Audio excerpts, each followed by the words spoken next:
It's finally here, the Gamakay TK75 keyboard. This is the Gamakay TK75, and it is the best budget silent keyboard. Everybody wants a keyboard that sounds cool and clicky and thocky, but what if you want one that you can't hear at all? This can be useful if you're at an office or stream gaming. Before we look at all the specs of the keyboard, let's unbox it. Also, make sure you stick around to the end of the video because I will have a sound test and it really helps out the algorithm. Before we unbox it, let's look at the packaging because this packaging looks pretty cool. You can see the knob layout, full bike, hot swap, you can see all of the things. So let's go ahead and unbox it.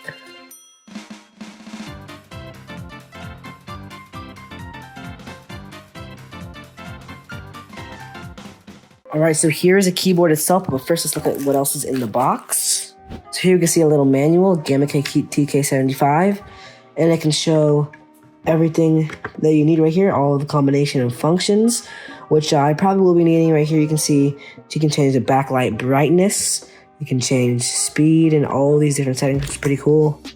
And you can see the different ways to pair it with Bluetooth. You can use a dongle, or you can just make it wired. And it should come with some other accessories, I think, as well. Let's go ahead and look in here. Perfect. It comes with some switches. Let's see. Take a look at these switches real quick. So we can see, looks pretty nice switches. Can barely even hear. Look, I'm putting it all the way up.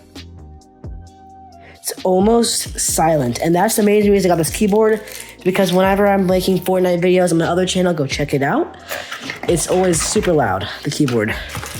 We got some keycaps, some normal keycaps. You'll see why they have these normal keycaps in a second.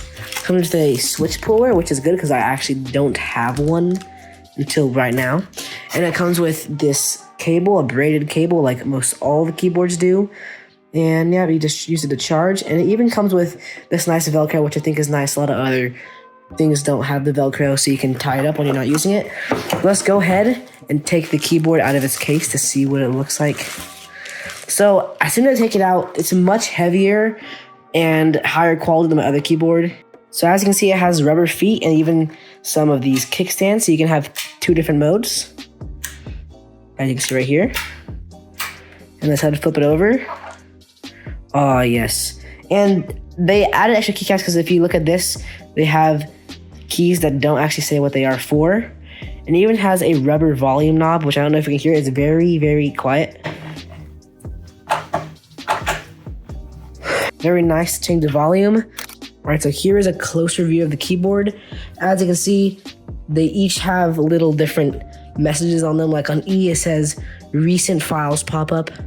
I'm guessing these are different commands that it gives, but a whole lot of them don't make sense. But let's see how quiet this is. I'll show you at the end of the video, so go ahead and stick around for the sound test. This keyboard cost me $80, which is pretty cheap for a silent keyboard. There are several connectivity options, such as wired, 2.4 GHz dongle, and Bluetooth. The delay difference between wired and wireless is unnoticeable, and with its 3000 mAh battery will last a long time in wireless mode. Now let's talk about the body. This is a 75% keyboard and it has most of your essential keys. And when you first see this, you probably think, wow, that's a pretty good keyboard for only $80. Now it does feel plasticky, but still high quality. This keyboard does have your typical cherry profile keycaps, which I do like. And speaking of keycaps, they're made of PBT, which is one of the best kind of plastics for keycaps, and they have a cool color scheme with some interesting messages on them. Not all of them make sense, but here's a message on the spacebar. Basic code of completion, the name of any class, method, or variable. Before I hop into the sound test, I just want to say that they do have their own drivers, but I personally just use it as is in the box. Now, for the moment you've been waiting for, the sound test. And please watch to the end because it really helps the algorithm, and I'll be showing you my old keyboard versus my new keyboard. Enjoy. This is what my old keyboard sounded like.